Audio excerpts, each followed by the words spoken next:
Cinema industry వైపు వెళ్ళాలనుకుంటున్నారా? మీకు మేమున్నాం. వెంటనే కాల్ చేయండి. Hello my dear friends, welcome to Suman education TV. నేను మీ కర్ణాటి అశోక్ చక్రవర్తి. ఒక క్లాస్ ఉంది మై డియర్ ఫ్రెండ్స్. ఈ హెల్పింగ్ వర్బ్స్, యాక్షన్ వర్బ్స్ అని నేను క్లాస్ తీసుకోవడం జరిగింది. ఆ వీడియో ఏమైపోయిందంటే అందులో కొంచెము డౌట్స్ అన్నమాట. ఏమడిగారు అంటే, ఇక్కడ నేను మళ్ళీ ఒకసారి మీకు రాసి చూపిస్తాను.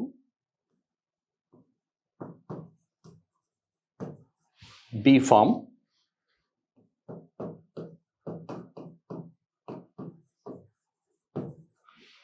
have form, do form. Okay,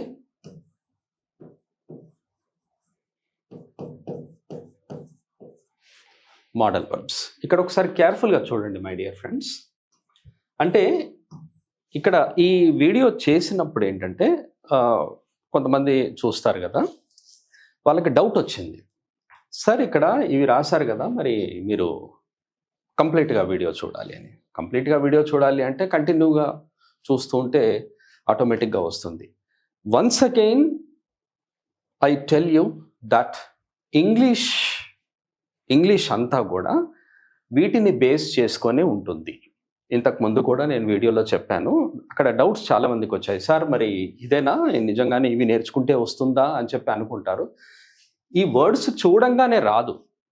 ఇప్పుడు బీ ఫామ్, దీని స్పెల్లింగ్ ఏంటి, BEFORM అని స్పెల్లింగ్ రాగానే వస్తుందా? అలా కాదు. యాక్చువల్గా ఏంటంటే అందులో వర్డ్స్ ఏమున్నాయి అవి తెలుసుకోవాలి. నేను చెప్పాను బీ ఫామ్లో 6 వర్డ్స్ ఉంటాయి అవి అని చెప్పి. ఇక్కడ ఇంకొకటి ఏంటి అంటే, దీన్ని చూడండి. ఆ వీడియోని చూసిన వాళ్ళు చాలామంది చూసిన ఆ వీడియో 3 minutes వీడియో అనమాట. ఆ 3 minutes వీడియోలో ఏమర్థం అవుతుంది? 3 minutes వీడియోలో అర్థం కాదు. యాక్చువల్గా ఏంటంటే వీటితో పాటు యాక్షన్ వర్బ్స్ కూడా ఉంటుంది. మీరు ఒకసారి చూడండి. బీ ఫామ్ అంటే ఏంటి? వర్బ్. హ్యావ్ ఫామ్ అంటే ఏంటి? వర్బ్. డూ ఫామ్ అంటే వర్బ్. Modal verbs verb.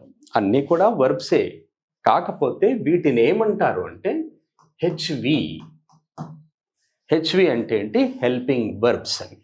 ఇక్కడ కూడా కొంతమందికి డౌట్స్ వస్తుంది. హెల్పింగ్ వర్బ్స్ అనగానే హెల్పింగ్ వర్బ్స్ ఏంటి, అవి ఆక్సిలరీ వర్బ్స్ కదా అంటారు.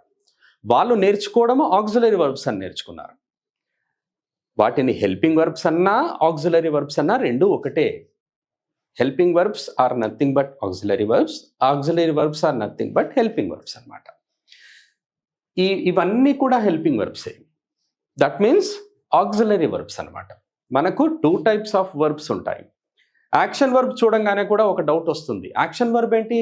యాక్చువల్గా అది యాక్షన్ వర్బ్ కాదు. V1 అది V1, VS, V2, V3, V4 ఉంటాయి కదా, అదంతా మెయిన్ వర్బ్ కదా అంటారు. కొంతమంది మెయిన్ వర్బ్ అంటారు, కొంతమంది యాక్షన్ వర్బ్ అంటారు. చిన్నప్పటి నుండి మనం నేర్చుకున్నది స్కూల్స్లో కానీ కాలేజెస్లో కానీ వర్బ్ ఇండికేట్స్ అన్ యాక్షన్ అంటారు. Verb is an action word అంటారు.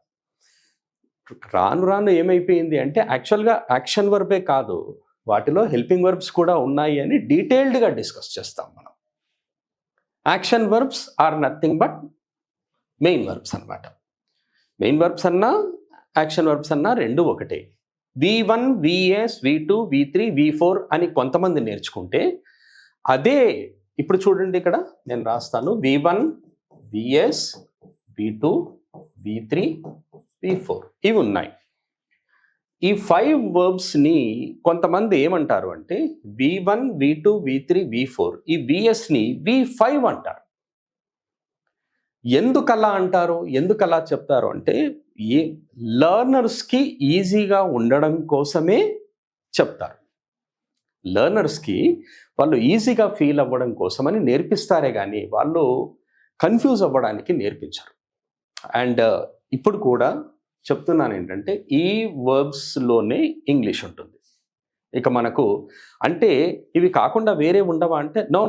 యాక్చువల్లీ పార్ట్స్ ఆఫ్ స్పీచ్లో వర్బ్ అనే పార్ట్ ఉంది. పార్ట్స్ ఆఫ్ స్పీచ్లో 8 parts కదా, వర్బ్ అనే పార్ట్ ఉంది. ఈ verb is the backbone of English అంటారు. Verb is the most important part in English అంటారు, ఇంగ్లీష్ సెంటెన్స్.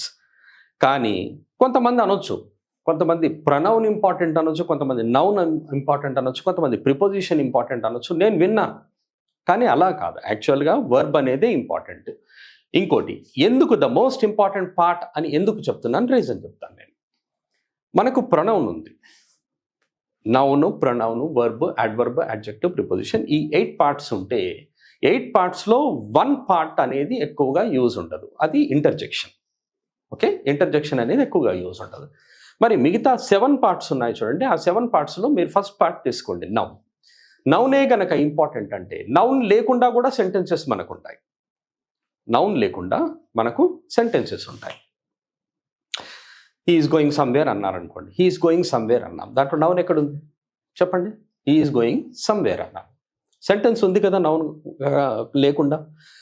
అలాగే నౌన్ లేకుండా సెంటెన్సెస్ ఉంటాయి, ప్రొనౌన్ లేకుండా సెంటెన్సెస్ ఉంటాయి, అడ్వర్బ్ లేకుండా సెంటెన్సెస్ ఉంటాయి, అడ్జెక్టివ్ లేకుండా సెంటెన్సెస్ ఉంటాయి, ప్రిపోజిషన్ లేకుండా సెంటెన్సెస్ ఉంటాయి. We have sentences without any conjunction. ఈ 6 పార్ట్స్ లేకుండా సెంటెన్సెస్ ఉంటాయి, కానీ we have no sentence without verb.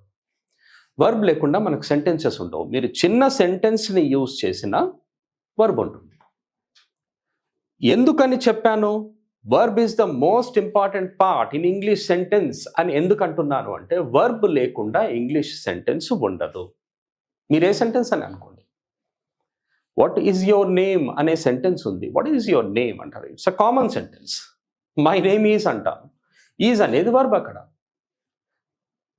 I'm అన్నాం, I'm a teacher, I'm a teacher, నేను టీచర్. ఇక్కడ కూడా యామ్ అనేది వర్బ్. అక్కడ ఈ యామ్ని కొంతమంది హెల్పింగ్ వర్బ్ అంటారు, కొంతమంది ఆక్సిలరీ వర్బ్ అంటారు, కొంతమంది మెయిన్ వర్బ్ అంటారు. ఏం ప్రాబ్లం లేదు. ఇక్కడ విషయం ఏంటి అంటే, లర్నర్ ఈజీగా ఫీల్ అవ్వడం కోసమని ఆ విధంగా టీచర్స్, ఫ్యాకల్టీస్, లెక్చరర్స్ ఆ విధంగా చెప్తారే కానీ స్టూడెంట్సే కానివ్వండి, లర్నర్సే కానివ్వండి, రకరకాలుగా విని వాళ్ళు కన్ఫ్యూజ్ అవుతారు. సో ఆ కన్ఫ్యూజన్స్ని లేకుండా చెప్పడం ఏంటి, ఆ కన్ఫ్యూజన్స్ అన్ని పక్కన పెట్టేసి మనం నేర్చుకోవాలి అంటే యాక్చువల్గా ఇలా నేర్చుకోవాలి. ఏం కావాలి మనకు? స్పోకెన్ ఇంగ్లీష్ అనేది నేర్చుకున్నప్పుడు, స్పోకెన్ ఇంగ్లీష్ అంటే ఏంటంటే ఇంగ్లీష్ ఎలా మాట్లాడాలి అని నేర్చుకోవడం. ఇంగ్లీష్ని ఎలా మాట్లాడాలి, ఇంగ్లీష్ ఎలా మాట్లాడాలి అంటే ఏంటి మనకు కావాల్సింది? సెంటెన్స్ ఫార్మేషన్ కావాలి. సెంటెన్స్ ఫార్మేషన్ కావాలి అంటే మనం ఫస్ట్ సబ్జెక్ట్ తీసుకుంటాం, ఫస్ట్ సబ్జెక్ట్.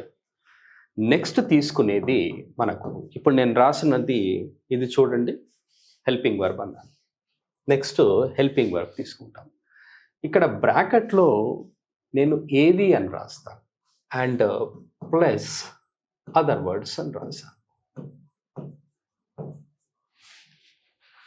లర్నర్స్కి రావాల్సిన ఫస్ట్ పాయింట్ ఏంటి అంటే సెంటెన్స్ని ఫామ్ చేయడం నేర్చుకోవాలి. ఆ సెంటెన్స్ ఫార్మేషన్ అనేది ఇదే. చాలామంది ఏమడిగారంటే, సార్ కంప్లీట్గా చెప్పండి, ఇన్కంప్లీట్ లేదు అని. ఎవరో అన్కంప్లీట్ అనేది చేస్తారు, అన్కంప్లీట్ అనే వర్డ్ ఉండదు, ఇన్కంప్లీట్ అనాలి. 3 minutesలో కంప్లీట్ ఇంగ్లీష్ ఎలా ఉంటుంది? ఇక్కడ సెంటెన్స్ ఫార్మేషన్ మాత్రం ఇలా ఉంటుంది. ఇప్పుడు ఈ సెంటెన్స్ ఫార్మేషన్ ఇక్కడ రాయంగానే వచ్చేసిందా? ఇంగ్లీష్ వచ్చేస్తుందా? నో. సెంటెన్స్ ఫార్మేషన్ మనం చూసాం, హెల్పింగ్ వర్బ్ ఉంది. హెల్పింగ్ వర్బ్స్ ఎన్ని, ఏం యూజ్ చేయాలి? According to that helping verb we use action verb. Action వర్బ్ని యూజ్ చేయాలి. సబ్జెక్ట్ ఏం యూజ్ చేయాలి? నేను సబ్జెక్ట్ని ఐ యూజ్ చేశాను, ఇక్కడ యామ్ యూజ్ చేయాలి. Helping verb am. క్యాన్ అన్నాం, ఐ క్యాన్. ఇక్కడ సబ్జెక్ట్ హీ అన్నాము, హీ యామ్ రాదు కదా, హీ ఈజ్ అనాలి. Is helping verb. మళ్ళీ ఇప్పుడు నేను అన్నాను హీ ఈజ్ గోయింగ్ సమ్వేర్ అన్నాను, he is going somewhere, he is going somewhere. Sentence formation అనేది ఫస్ట్ నేర్చుకుంటే మనకు ఇంగ్లీష్ మాట్లాడడం ఎలా అనేది తెలుస్తుంది. రిమెంబర్, ఇంగ్లీష్ మాట్లాడాలి, స్పోకెన్ ఇంగ్లీషే కనుక అటెండ్ అవ్వాలి, మనం ఇంగ్లీష్ మాట్లాడడం ఎలా అనేది నేర్చుకోవాలి అంటే ముందు సెంటెన్స్ ఫార్మేషనే రావాలి. కాంపిటేటివ్ ఇంగ్లీష్ వేరు, స్పోకెన్ ఇంగ్లీష్ వేరు. కాంపిటేటివ్లో ఇలాంటివి నేర్చుకుంటే కాదు, ఇది వేరు అది వేరు, దాంట్లో చాలా విషయాలు ఉంటాయి. యాక్చువల్గా కాంప్లికేటింగ్ థింగ్స్ అనేది మీకు కాంపిటేటివ్ ఇంగ్లీష్లో ఉంటాయి అన్నమాట. అందుకనే ఇంగ్లీష్లో చాలామంది మార్క్స్ పోతూ ఉంటాయి. ఓకే, ఎవరు అవునన్నా కాదన్నా ఫస్ట్ సెంటెన్స్ ఫార్మేషన్ మాత్రమే నేర్చుకోవాలి. And remember, this is the formation of the sentence.